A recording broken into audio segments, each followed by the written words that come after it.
Assalamualaikum. Today we solve kid question of chapter cost classification and behavior. Question number 1. Which of the following would not be a cost unit in a hospital? Question में हमसे पूछा जा रहा है, जो नीचे हमें 4 option दिए हुए हैं उसमें से कॉस्ट यूनिट कौन सा नहीं है, would not be a cost unit in a hospital. हमारे पास पहला ऑप्शन है पेशेंट नाइट। पेशेंट नाइट हमारा कॉस्ट यूनिट है। मैंने अपनी पिछली वीडियोस में आप लोगों को डिफरेंस बताया है कॉस्ट यूनिट का और यूनिट कॉस्ट का। इसमें मैं ये बात बता रही हूँ कि कॉस्ट यूनिट हमारी पर यूनिट कॉस्ट होती है। तो हॉस्पिटल के लिए पेशेंट नाइट तो पर यूनिट कॉस्ट है, तो ये ऑप्शन तो नहीं हो सकता। वार्ड बेड, हॉस्पिटल के लिए वार्ड बेड पर यूनिट कॉस्ट है। हॉस्पिटल के लिए canteen meal, meal is a cost unit, meal एक यूनिट है। हॉस्पिटल के लिए कैंटीन मील कॉस्ट यूनिट है। ये 3 ऑप्शंस तो नहीं है। हमसे क्वेश्चन में पूछा गया वुड नॉट दिया, तो एक्सरे डिपार्टमेंट हमारा कॉस्ट यूनिट नहीं है, एक्सरे डिपार्टमेंट हमारा कॉस्ट सेंटर है।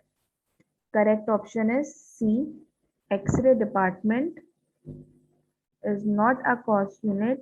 X-ray department is a cost center.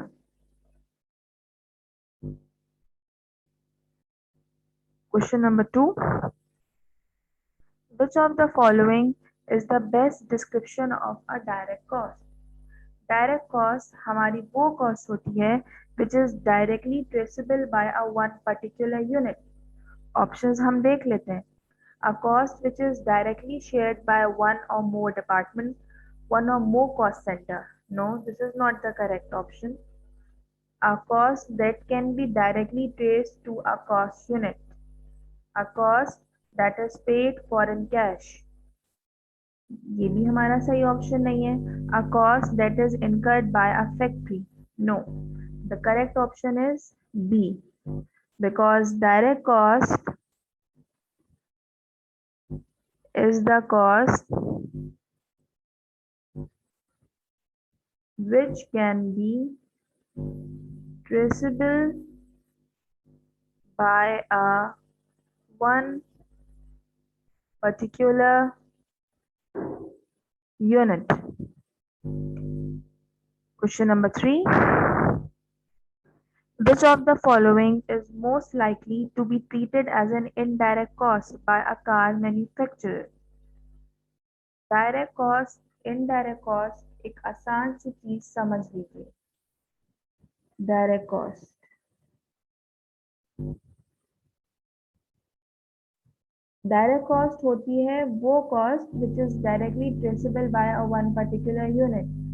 अब हम कैसे आइडेंटिफाई करें कि ये ट्रेसेबल हो रही है एक पर्टिकुलर यूनिट से? एक आसान सी बात याद रखिए, हर वो काम जो ऑन द प्रोडक्ट हो रहा होगा, हर वो खर्चा या हर वो काम या हर वो मटेरियल या हर वो लेबर जो डायरेक्टली प्रोडक्ट के ऊपर काम कर रहा होगा, वो हमारी डायरेक्ट कॉस्ट होगी। और हर वो काम जो प्रोडक्ट के लिए हो रहा होगा, फॉर द प्रोडक्ट, मतलब कि वो काम प्रोडक्ट के, उसका ताल्लुक कोई प्रोडक्शन से नहीं होगा लेकिन वो प्रोडक्ट के लिए ज़रूरी होगा, तो वो हमारा इनडायरेक्ट कॉस्ट होगा। जैसे कि सेलिंग एंड डिस्ट्रीब्यूशन का एक्सपेंस, ये हमारी इनडायरेक्ट कॉस्ट होती है। इसका ताल्लुक कोई प्रोडक्शन से नहीं होता। अगर मैं एक गाड़ी बना रही हूँ तो सेलिंग एंड डिस्ट्रीब्यूशन का कोई काम दौरान मैन्युफैक्चर नहीं आएगा, लेकिन ये प्रोडक्ट के लिए ज़रूरी है। अगर मैं सेलिंग एंड डिस्ट्रीब्यूशन एक्सपेंस करूंगी तो ही तो जाके मेरी मार्केटिंग होगी। ऑप्शन देख लेते हैं। क्वेश्चन था हमारे पास, which of the following is most likely to be treated as an indirect cost by a car manufacturer? sheet metal for car body, ये तो हमारी डायरेक्ट कॉस्ट है, ये तो ऑप्शन नहीं हो सकता क्योंकि डायरेक्टली प्रोडक्ट के ऊपर काम हो रहा है। Wages of production line worker, ये जो वर्कर्स हैं ये डायरेक्टली प्रोडक्ट पे काम कर रहे हैं, ये भी हमारा ऑप्शन नहीं हो सकता, ये तो हमारी डायरेक्ट कॉस्ट है। Fabric for car seats, fabric for car seats ये भी डायरेक्टली प्रोडक्ट के ऊपर काम हो रहा है। Lubricant for machinery, lubricant for machinery हमारी इनडायरेक्ट कॉस्ट है, इसीलिए ये हमारा करेक्ट आंसर भी है, क्योंकि लुब्रिकेंट जो है उसका ताल्लुक प्रोडक्शन से नहीं है, लेकिन वो हमारे प्रोडक्ट बनाने के लिए जरूरी है। अगर मशीनों में लुब्रिकेंट माने फ्यूल, अगर मशीनों में लुब्रिकेंट ही नहीं होगा तो हमारी मशीनें चलेंगी नहीं, मशीनें चलेंगी नहीं तो हमारी प्रोडक्शन नहीं होगी, हमारी कार मैन्युफैक्चर नहीं होगी। तो लुब्रिकेंट जो है वो प्रोडक्शन के लिए जरूरी है। That's why C is the correct answer, lubricant.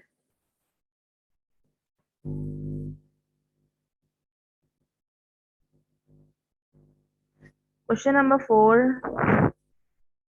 which of the following is most likely to be treated as an indirect cost by a computer manufacturer? Indirect cost computer manufacturer के लिए production line worker wages, this is our direct cost, ये option नहीं हो सकता। Microchip directly product के ऊपर काम, product के ऊपर लगती है, तो ये भी हमारा ऑप्शन नहीं हो सकता। Plastic housing for computer bodies ये भी डायरेक्टली प्रोडक्ट के ऊपर लगता है, ये हमारी डायरेक्ट कॉस्ट है, डायरेक्ट मटेरियल की कॉस्ट है, तो ये भी हमारा ऑप्शन नहीं हो सकता। Factory supervisor wages, this is the correct answer.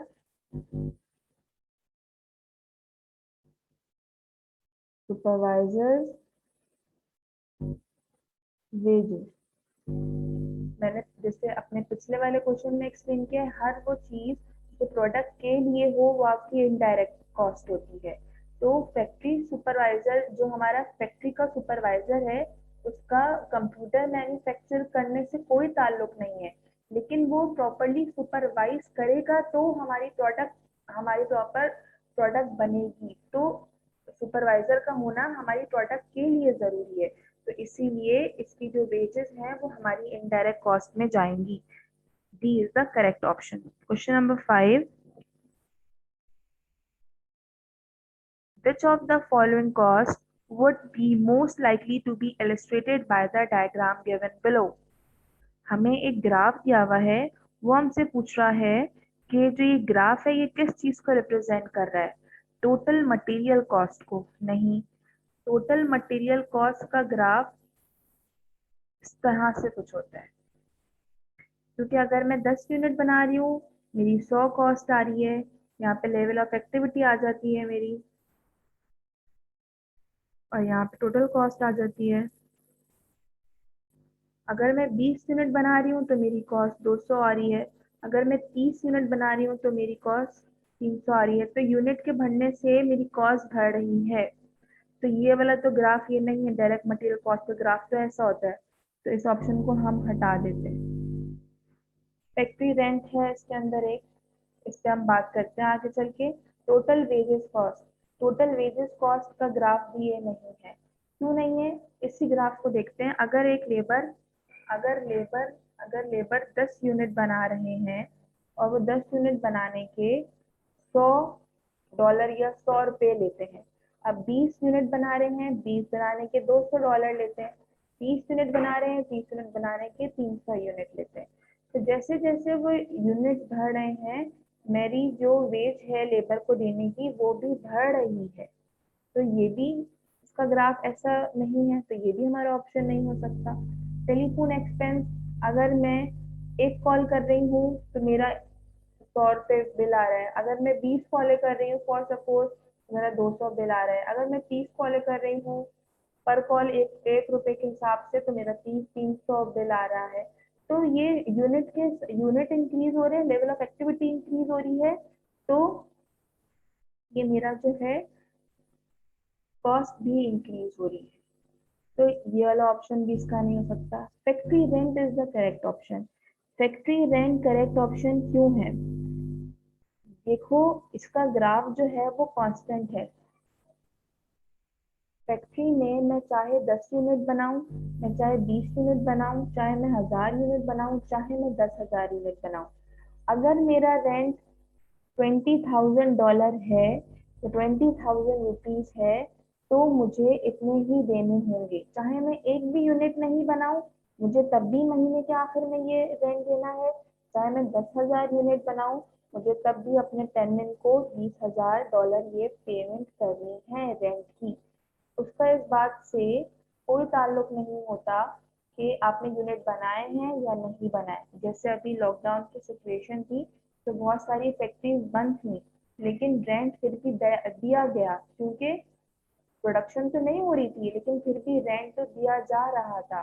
तो इसलिए B is the correct option, factory rent.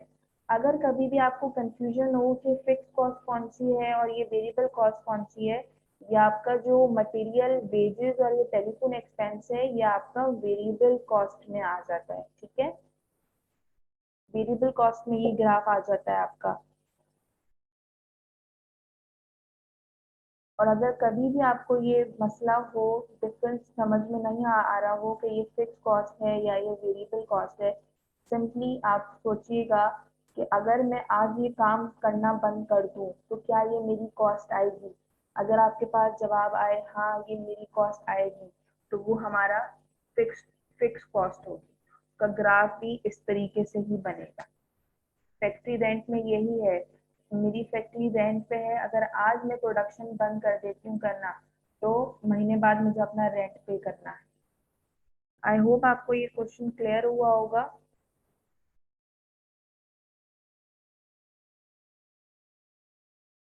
हम बाकी के क्वेश्चंस अपनी नेक्स्ट वीडियो में सॉल्व करूंगी। अल्लाह हाफिज।